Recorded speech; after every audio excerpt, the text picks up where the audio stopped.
ایک پیغام عید کے لیے آپ کی خدمت میں عرض کرنا ہے۔ نبی پاک صلی اللہ تعالی علیہ وآلہ وسلم کو نا جو چیز بڑی پسند ہے وہ ایثار ہے۔ اپنے منہ کا نوالا نکال کے کسی کو دے دینا، یہ حضور کو بڑا ہی پسند۔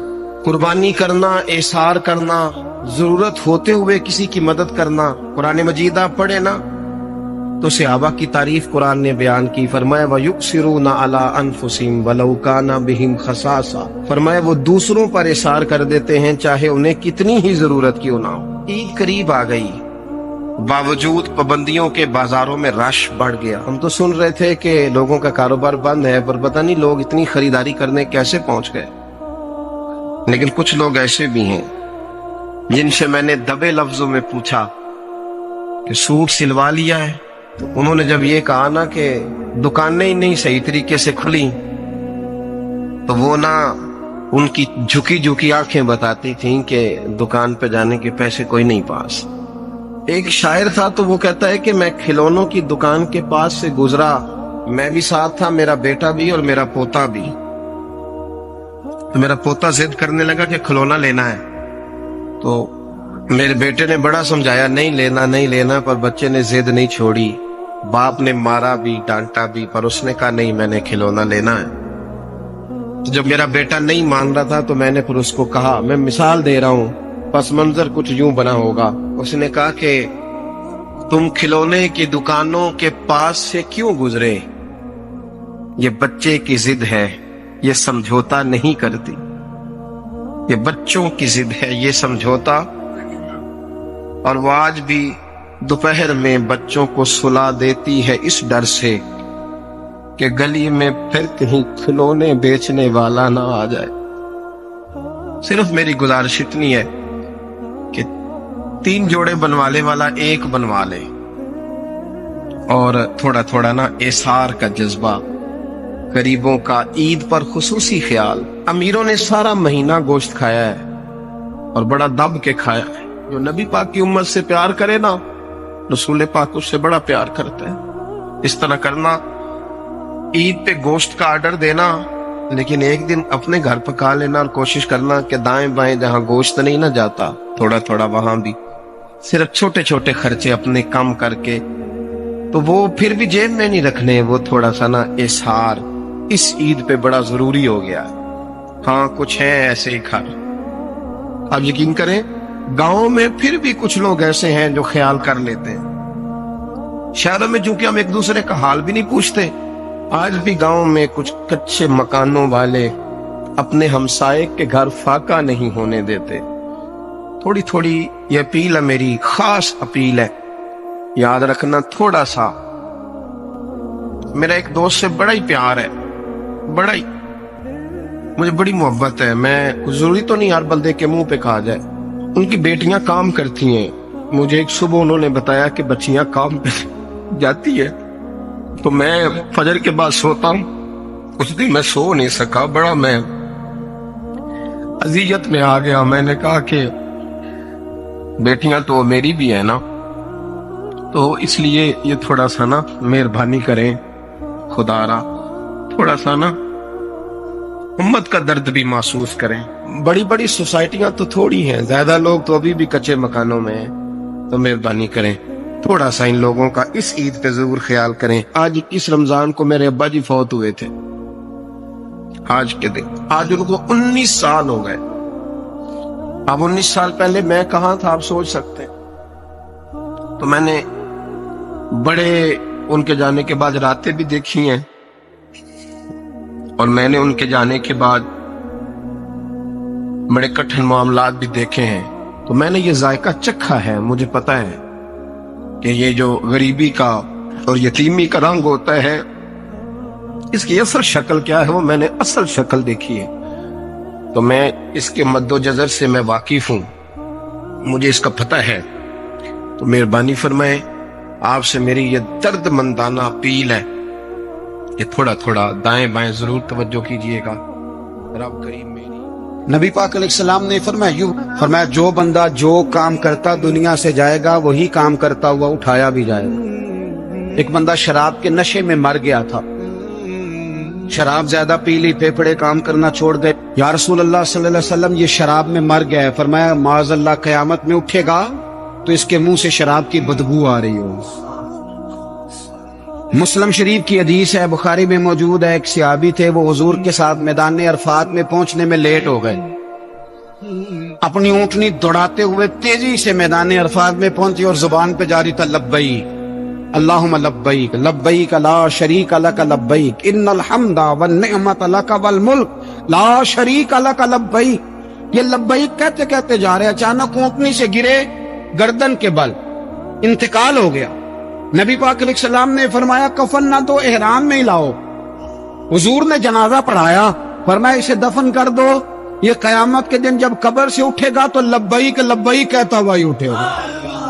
جو بندہ جو کام کرتا دنیا سے جائے گا، بس ذہن بنا لو جو کرتا جائے گا. اس لیے ہمارے بزرگوں نے لکھا ہے کہ حضرت عمر نماز پڑھاتے ہوئے دنیا سے گئے تھے تو قبر سے نماز پڑھاتے نکلیں گے. حضرت بلال اذانیں پڑھتے گئے تو اذان پڑھتے ہوئے قبر سے نکلیں گے. حضرت عثمان غنی دنیا سے قرآن مجید کی تلاوت کر رہے تھے، جب شہید کیے گئے تو قبر سے نکلیں گے تو قرآن پڑھتے ہوئے نکلیں گے. اور فرمایا مدینے والے محبوب دنیا سے امت کو یاد کرتے ہوئے تشریف لے گئے تھے، جب مزار سے نکلیں گے تو امتی امتی کہتے ہوئے ہی نکلیں. ہر نظر کانپ اٹھے گی محشر کے دن، خوف سے ہر کلیجہ دہل جائے گا، پر اوڑھ کر وہ کالی کملی آ جائیں گے، سارے محشر کا نقشہ بدل جائے گا. دیکھیں نا، ناراض نہ ہوئیے گا. تاجر تجارت کا ذکر گھنٹوں کرتا ہے تو تھکتا نہیں، سیاستدان سارا دن سیاست کی باتیں کرتے ہیں تو تھکتے نہیں. تو آپ قرآن پڑھتے ہوئے کیسے تھک جاتے ہیں؟ تسبیح نکالتے ہوئے کیسے تھک جاتے ہیں؟ درود شریف پڑھتے ہوئے. موت کے لیے تیاری کریں. آپ جو کام کرتے ہیں نا انشاءاللہ وہی کام کرتے ہوئے دنیا سے. اعلیٰ حضرت فاضل بریلوی رحمت اللہ تعالیٰ علیہ فرمایا کرتے تھے انشاءاللہ ساری زندگی حضور کے ترانے پڑھے ہیں، قیامت میں بھی ترانے پڑھتے ہی اٹھیں گے. میں اپنی حیاتی تو قربان تھی ماں، محمد محمد پکیندے گزر گئی، محمد محمد پکیندے گزر گئی، احد کولو احمد ملیندے گزر گئی. تو تیاری کریں، اسباب اس کے لیے بنائیں. آپ بخاری مسلم دیکھیے، حضرت سیدنا ابو بکر صدیق رضی اللہ تعالیٰ عنہ فرمانے لگے کہ جب ہم غار ثور میں تھے تو کافر جو تھے نا وہ بالکل غار کے قریب آ گئے. جن لوگوں نے غار ثور دیکھی ہوئی ہے وہ جانتے ہیں کہ اس جانب وہ سوراخ ہے غار ثور کا جہاں تک کافر آن پہنچے. تو فرماتے ہیں کہ کافر بالکل قریب آ گئے. اب پوزیشن یہ بن گئی کہ ان کے پیر ہمیں نظر آنے لگے، بالکل سامنے کھڑے ہیں، وہ تلاش کرتے کرتے آ گئے. حضرت ابوبکر صدیق رضی اللہ تعالیٰ عنہ فرماتے ہیں میں نے بڑی پریشانی کے عالم میں عرض کی یا رسول اللہ صلی اللہ علیہ وسلم، اگر انہوں نے اپنے پیروں کی طرف دیکھا تو ہمیں پکڑ لیں گے، اگر انہوں نے اپنے پیر دیکھے تو وہ ہمیں چھوڑیں گے نہیں، پکڑ لیں گے. تو نبی پاک صلی اللہ تعالیٰ علیہ وسلم کا میں نے چہرہ دیکھا تو حضور کے چہرے پر پورا اطمینان تھا. میں نے بڑی پریشانی کے عالم میں عرض کی حضور وہ گرفتار کرنے والے پہنچ گئے، بالکل یعنی بالکل نہیں پہنچ گئے حضور، یہ پیر آ گئے ان کے. یا رسول اللہ صلی اللہ علیہ وسلم اگر انہوں نے نیچے دیکھا تو ہمیں گرفتار کر لیں گے. قربان جاؤں مدینے والے محبوب کے توکل پر. نبی کریم نے ایک جملہ کہا، حضور بڑے اطمینان سے فرمانے لگے ابو بکر ان دو بندوں کے بارے میں تیرا کیا خیال ہے جن کے ساتھ تیسرا ان کا رب ہوا کرتا ہے؟ جن کے ساتھ تیسرا ان کا رب ہو تو ان کے بارے میں تیرا کیا خیال ہے؟ ان اللہ معانا، فرمایا بے شک اللہ ہمارے ساتھ ہے. تو اللہ کی ذات پر توکل، بھروسہ اس کے فضل پر، اس کے کرم پر. دیکھیں نا ہمارے ہاں بہت زیادہ بعض لوگ خوف کا شکار ہو جاتے ہیں، ڈرتے پھرتے ہیں، سہمے رہتے ہیں. خدا کے بندے تیرا ڈر تجھے مارے گا، تیرا خوف تجھے مار ڈالے گا، تیرا ڈر جو ہے وہ تجھے کمزور کر دے گا. اگر تیرے اندر قوت ہے، اگر تیرے اندر ہمت ہے. جو لوگ روب کا شکار ہو جاتے ہیں وہ چلے جاتے ہیں، وہ ختم ہو جاتے ہیں. اور جن کی قوتیں باقی رہتی ہیں، جن کی ہمتیں باقی رہتی ہیں، جن کی طاقتیں باقی رہتی ہیں، وہ جسمانی طور پر تو جوان ہوتے ہیں، اللہ انہیں روحانی طور پر بھی جوانی عطا فرماتا ہے. یہ جو دن چل رہے ہیں وہ ہمارے ہاں ہمارے حکمران کہتے ہیں مزید سخت فیصلے کرنے پڑیں گے. میں نے کہا تمہارے لیے تو آسان ہے، اس لیے کہ تم تو جس دفتر میں بیٹھ کے فیصلہ کرتے ہو اس کی تو بتی کوئی نہیں جاتی. تمہیں کیا پتا ہو وہاں تو اے سی بھی 1 منٹ کے لیے بند نہیں ہوتا. یہ تو اس سے پوچھو باپ سے جو عید سے پہلے اپنی بیوی سے مشورہ کر رہا ہے کہ عید آ گئی ہے، اگر بیٹی کے گھر کپڑے نہ بھیجے تو اس کی ساس باتیں کرے گی۔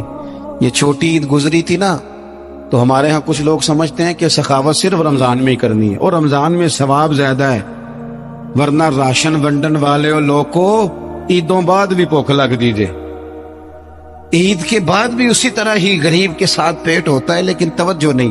ایک تو ذوق علم پیدا کریں، ہم نے اس عید پہ کوشش کرنی ہے کہ ہماری گلی میں، ہمارے محلے میں، ہمارے دائیں بائیں تھوڑا سفر کریں، بچوں کو دیکھیں، سرکاری سکول سے نکلتے بچوں کو دیکھیں، مساجد مدارس سے نکلتے بچوں کو دیکھیں، ہم نہ ایک ایک دو دو کا ساتھ دیں۔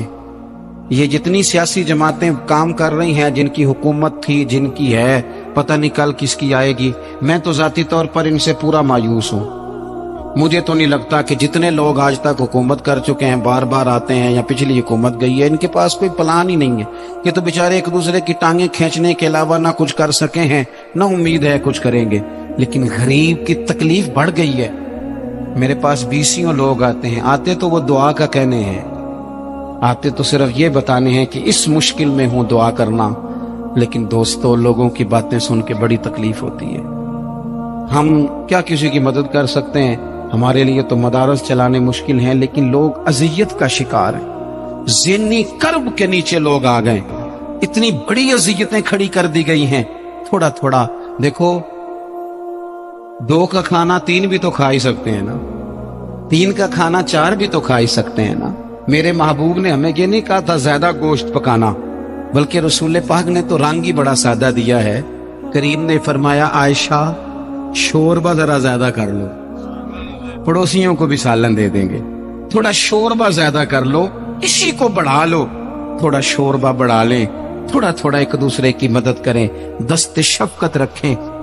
گلیوں میں سنسان لوگ، اب تو لوگ ایک دوسرے سے دکھ بھی نہیں کہتے، وہ کہتے ہیں دینا کسی نے ہے کچھ نہیں، اور تماشا الگ سے بن جائے گا۔ دوستو ہم نے خود ایک دوسرے کا ہاتھ بٹانا ہے۔ جو لوگ صاحب ثروت ہیں، دیکھو ایک ہی باپ کی اولاد ہوتی ہے، ایک کو اللہ بڑا نواز دیتا ہے، 2-3 کمزور رہ جاتے ہیں، اس کو چاہیے وہ دوسروں پہ دست شفقت رکھے۔ ایک گلی میں سارے لوگ ایک ہی قبیلے کے، ایک ہی علاقے کے، ایک آگے نکل گیا ہے، اسے چاہیے وہ دوسروں کا خیال کرے۔ عزیز بھائیوں، ہم نے اس کمر توڑ مہنگائی کے دور میں، تقریر تو میں کر رہا ہوں، یہ کسی اور نے کیسے شروع کر دی؟ اس وقت میرا ٹائم ہے جی تقریر کا، اور کوئی نہیں کرے گا، خاموشی سے بیٹھے، اللہ آپ کو جزائے خیر دے۔ آپ لوگ اگر بیٹھ جائیں گے تو اچھا رہے گا، پچھلوں کو بھی آسانی ہو جائے گی۔ پیچھے آپ کے لوگ تکلیف میں ہیں، نہیں پیچھے دیکھنے کو نہیں کہا، بیٹھنے کو کہا، اگر آسانی سے بیٹھ سکیں اللہ آپ کو جزائے خیر عطا فرمائے۔ کسی اور جگہ پہ اہتمام ہو جاتا زیادہ اچھا تھا، کچھ تھوڑی سی دشواری احباب کو ہوئی، لیکن کئی دفعہ دور سے بندہ چل کے آئے تو اسے نماز کا زیادہ ثواب ہوتا ہے۔ تو آپ تھوڑا سا، ہمارا گفتگو کا وقت ہے، لمبا نہیں، آپ اگر اطمینان سے بیٹھ جائیں گے تو 2-4 باتیں اپنی بساط کے مطابق عرض کرنے کی کوشش کروں گا، اللہ توفیق عطا فرمائے۔ سب سے پہلی بات تو یہ ہے کہ یہ دستار فضیلت ہے طلباء کا۔ علم کا لغوی معنی جاننے کے ہوتے ہیں۔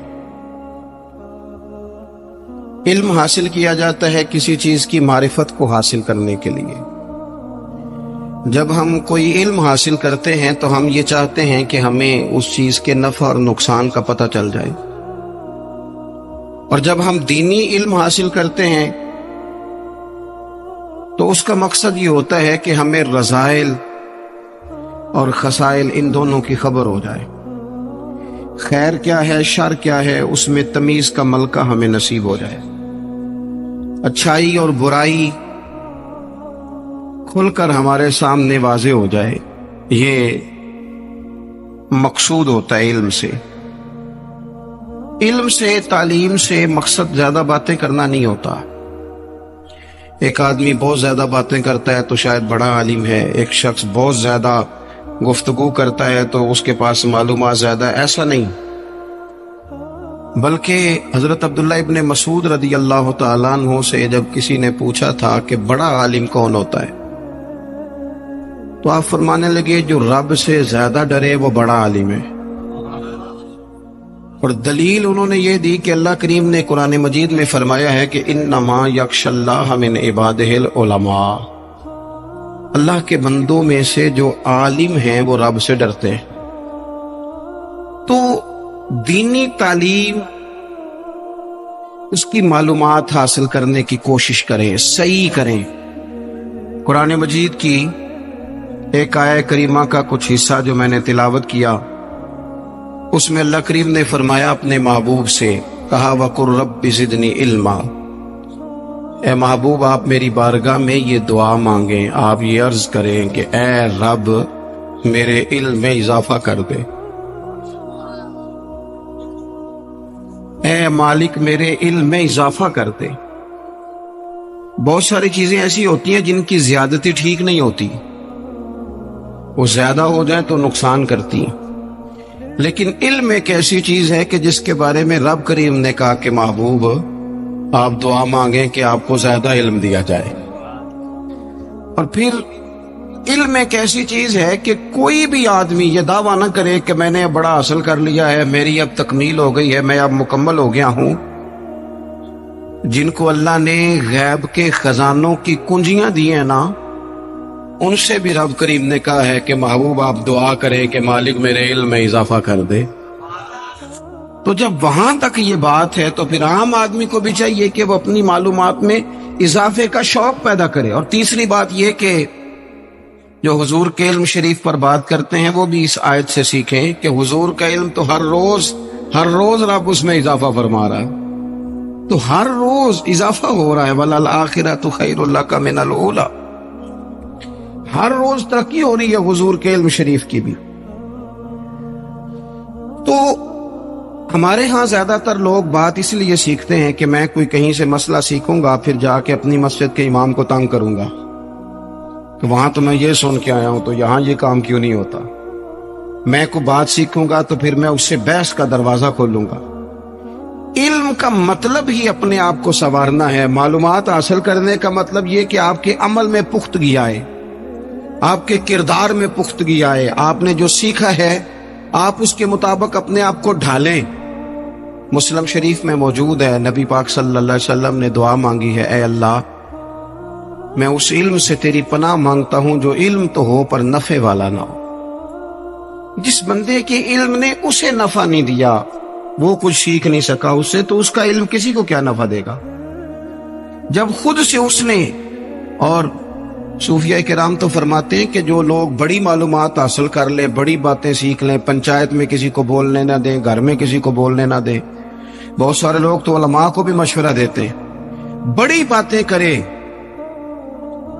لیکن عمل کے لحاظ سے بندہ زیرو ہو تو اہل دل فرماتے ہیں اس کی صحبت سے بچو۔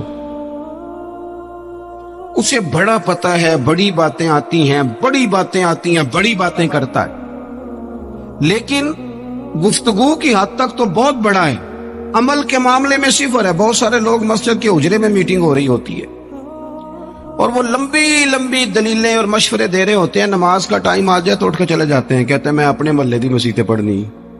کئیوں کو کام یاد آ جاتا ہے۔ فرمایا کہ شخص کے پاس معلومات بڑی ہوں لیکن عمل کے معاملے میں بندہ زیرو ہو تو اسے بچنا کیوں؟ اس لیے کہ اگر پڑھا لکھا آدمی بے عمل ہونا تو وہ اپنی بے عملی پر بھی دلیلیں پیش کرتا ہے، وہ کہتا ہے میں یہ کام نہیں کرتا تو یہ میرے پاس دلیل ہے، وہ تو بے عملی کو بھی مزین کر دے گا معاذ اللہ۔ تو دینی تعلیم ایک تو حاصل اس لیے کریں کہ ہم نے اپنے آپ کو سنوارنا ہے، اور دوسرا علم کا شوق طبیعت میں ہو۔ دیکھیں نا، اللہ کے حبیب صلی اللہ علیہ وسلم نے فرمایا ہے کہ جو علم کے رستے پہ چل پڑا وہ جنت کے رستے پہ چل پڑا ہے۔ جمعوں میں، محفلوں میں کانوں کے ذائقے کے لیے نہ آئیں، اس لیے آئیں کہ میرے علم میں، میرے عمل میں یہ کوئی اضافے کی بات بنے گی، میں کوئی نصیحت حاصل کروں گا تو میرے دل کا زنگ اترے گا۔ ہمارے ہاں یہاں لوگ مزے کے لیے آتے ہیں اور آج کل لوگ فوٹو کے لیے آتے ہیں۔ ان دو کاموں سے نکل کر خالص اصلاح کی نیت سے علم کا شوق، ہمارے ہاں تیزی سے ایک حرکت کی گئی، علماء کا وقار خراب کیا گیا اور لوگوں کو دینی علوم سے دور کیا گیا، اور اس میں بعض بیچارے